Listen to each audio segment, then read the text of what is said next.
Hello students of B Com first year business environment में आज हमारा टॉपिक है meaning and definition of parallel economy यानी कि समानांतर अर्थव्यवस्था का अर्थ एवं परिभाषा।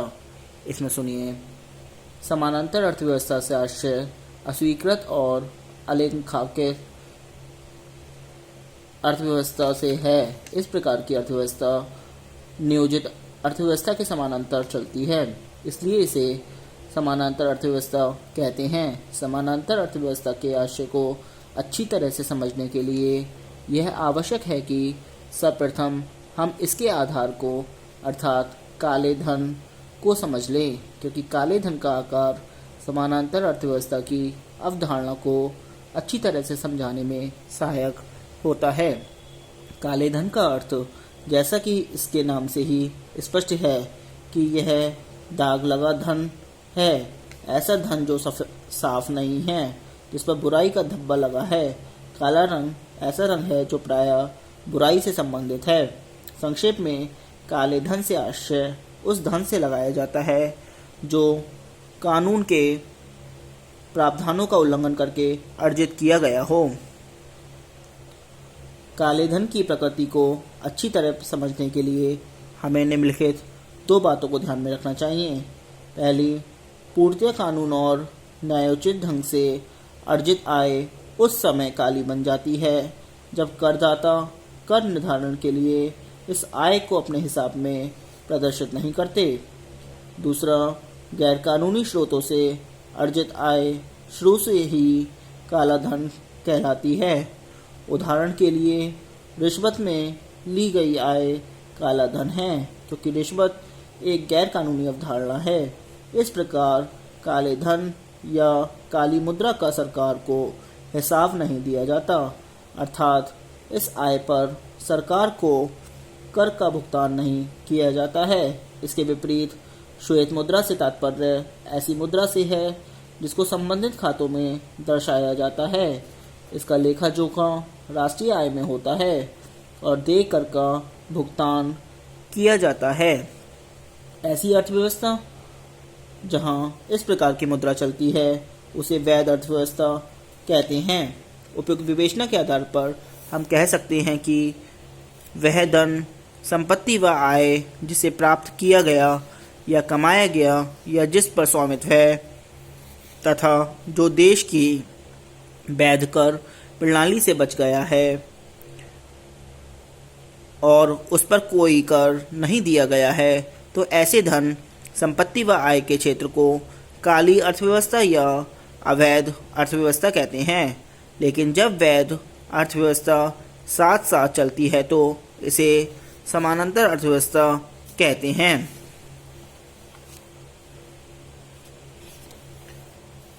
समानांतर अर्थव्यवस्था को काली अर्थव्यवस्था, लेखा जोखा रहित अर्थव्यवस्था, गैर कानूनी अर्थव्यवस्था, भूमिगत अर्थव्यवस्था या अस्वीकृत अर्थव्यवस्था भी कहा जाता है। वैध या नियमित तथा समानांतर अर्थव्यवस्थाएं दो समानांतर रेखाओं की तरह एक दूसरे के विपरीत उद्देश्यों से प्रेरित होती है। जहां वैध अर्थव्यवस्था सामाजिक कल्याण के उद्देश्य से प्रेरित होकर क्रिया करती हैं, समानांतर अर्थव्यवस्था निजी स्वार्थ से प्रेरित होती हैं। वैध अर्थव्यवस्था की क्रियाओं का लेखा जोखा राष्ट्रीय आय की गणना में होता है, इसलिए यह स्वीकृत अर्थव्यवस्था है। इसका लेखा जोखा राष्ट्रीय आय में होता है, इसलिए यह लेखा जोखा सहित अर्थव्यवस्था है। रैगेनकर का कहना है कि कुछ वर्ष पूर्व काला बाजार भूमिगत अर्थव्यवस्था कहलाता था। धीरे धीरे जो अर्थव्यवस्था भूमिगत थी वह ऊपर आ गई तथा समानांतर अर्थव्यवस्था बन गई। अब यही अर्थव्यवस्था सार्वभौम अर्थव्यवस्था बन गई है। इसने बाजार तंत्र को पूरी तरह अपने नियंत्रण में ले लिया है तथा यथार्थ में औपचारिक लेन देन या नियमित आर्थिक क्रियाओं को नष्ट कर दिया है। इस प्रकार देश में इस समय दो अर्थव्यवस्थाएं चल रही हैं। एक वह अर्थव्यवस्था जो सरकार द्वारा मौद्रिक प्रणाली पर आधारित है जिसमें खुले लेन देन होते हैं, जिसमें सरकारी नियमों के अनुसार धन पैदा किया जाता है तथा धन का हिसाब होता है। इसके अतिरिक्त एक दूसरी अर्थव्यवस्था है जो इस सरकारी अर्थव्यवस्था के समानांतर चल रही है तथा इससे प्रतियोगिता कर रही है, जिसमें छिपे लेन देन होते हैं जिनका कोई हिसाब नहीं दिया जाता तथा प्राप्त आय को छिपा लिया जाता है। कालांतर में इसका आकार बहुत बढ़ गया है।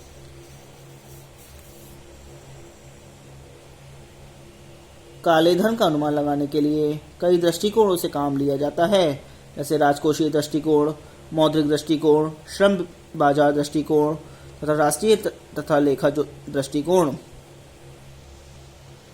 आता है magnitude of black money in India, यानी कि भारत में काले धन की मात्रा। इसमें सुनिए, भारत में काले धन की सही मात्रा का अनुमान लगाना एक अत्यंत कठिन कार्य है, क्योंकि काला धन और सफ़ेद धन एक दूसरे से इतने अधिक मिलते जा रहे हैं और किसी भी समय आसानी से काले धन को सफ़ेद धन में और सफ़ेद धन को काले धन में सरलता से बदला जा सकता है। फलतः इन दोनों मुद्राओं के बीच वाली विभाजन करने से रेखा धूमिल होती जा रही है और इसी कारण काली मुद्रा का आकलन कठिन होता जा रहा है। उपयुक्त कठिनाइयों के होते हुए भी भारत में काले धन का अनुमान लगाने के लिए कई अध्ययन किए गए हैं, लेकिन विद्वानों ने काले धन की मात्रा का अलग अलग अनुमान लगाया है। कुछ प्रमुख अनुमान निम्नलिखित हैं। नंबर फर्स्ट आता है निकोलस काल्डोर के अनुमान। भारत में सर्वप्रथम काले धन का अनुमान प्रसिद्ध अर्थशास्त्री निकोलस काल्डोर ने लगाया, जिनके अनुसार सन 1953 से 54 में 600 करोड़ रुपए का काला धन होने का अनुमान लगाया गया। नंबर 2, बांचू समिति के अनुमान।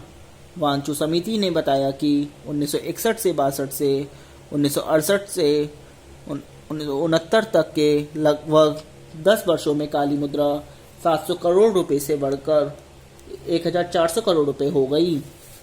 समिति के एक सदस्य स्वर्गीय डी ले रंगनेकर ने असहमति नोट में कहा था कि वह 1965 से 66 में 2340 करोड़ रुपए से बढ़कर 1960-70 में 3080 करोड़ रुपए हो गई थी। उसी विधि के अनुसार रंगनेकर द्वारा समानांतर अर्थव्यवस्था के आकार का अनुमान 1973 से 74 के लिए 5709 करोड़ रुपए था तथा 1980 से 81 के लिए 18241 करोड़ रुपए किया गया। नंबर 3, सार्वजनिक वित्त व नीति पर राष्ट्रीय संस्थान के अनुमान। भारत सरकार द्वारा काले धन की समस्या का हल निकालने के लिए सार्वजनिक वित्त व नीति पर राष्ट्रीय संस्थान को देश के बिना हिसाब की मुद्रा का अनुमान लगाने का कार्य जुलाई 1982 को सौंपा गया, जिसने अपना प्रतिवेदन 1986 में प्रस्तुत किया। इस संस्थान के अनुमान के अनुसार 1983-84 में जब देश में काली मुद्रा की मात्रा 32,000 करोड़ रुपए से 37,000 करोड़ रुपए के बीच थी, तो उस वर्ष साधन लागत पर कुल सकल घरेलू उत्पाद की राशि 1,73,420 करोड़ रुपए के 18% से 21% के बीच में थी। नंबर 4 आता है डॉक्टर चेलैया का अनुमान। भूतपूर्व योजना आयोग के सदस्य डॉक्टर चेलैया के अनुसार वर्ष 1985 से 86 में भारत में कुल काले धन की मात्रा 37,000 करोड़ रुपए आंकी गई। नंबर 5 आता है parliament standing committee on finance and black money. इसमें सुनिए, इसके अनुसार वर्ष 1994 से 95 में काले धन की मात्रा चालू कीमतों पर 11 लाख करोड़ रुपए थी, जबकि हमारा सकल घरेलू उत्पाद 8,43,294 करोड़ रुपए था। अर्थात काला धन सकल घरेलू उत्पाद का 130% था।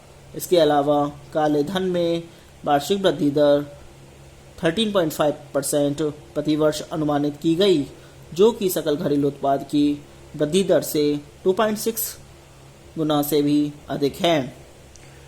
नंबर 6 आता है भाजपा कार्यदल ने अपनी अंतरिम सिफारिशों में काले धन का अनुमान $500 अरब से $1,400 अरब के बीच लगाया था, जबकि ग्लोबल फाइनेंशियल इंटीग्रिटी का इस संबंध में अनुमान $462 अरब का है।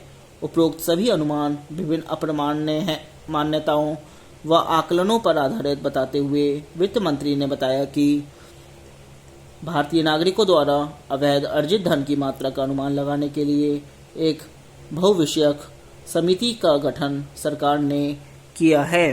नंबर 7 आता है स्विस बैंक में काला धन। स्विस बैंकिंग संघ 2006 के अनुसार स्विट्जरलैंड के बैंकों में विभिन्न देशों की जमा राशि इस प्रकार थी। पहला भारत 1456 बिलियन, दूसरा रूस 470 बिलियन, तीसरा ब्रिटेन 390 बिलियन, चौथा यूक्रेन 390 बिलियन, पांचवा चीन 96 बिलियन। इससे स्पष्ट होता है कि भारत का स्विस बैंक में जमा राशि अन्य 4 देशों के योग से है भी ज़्यादा है, परंतु भारत की 1.4 ट्रिलियन स्विस बैंक में जमा राशि भारत के विदेशी ऋण से लगभग 13 गुनी अधिक है। काले धन पर जो विभिन्न अध्ययन होते हुए उनके प्रमुख निष्कर्ष निम्नलिखित हैं। भारत में काले धन की मात्रा न केवल निरपेक्ष रूप में बढ़ रही है, बल्कि जीएनपी के प्रतिशत के रूप में भी वृद्धि हो रही है। Parliament standing committee on finance and black money के अनुसार वर्ष 1994-95 में काला धन जीडीपी के 130% था।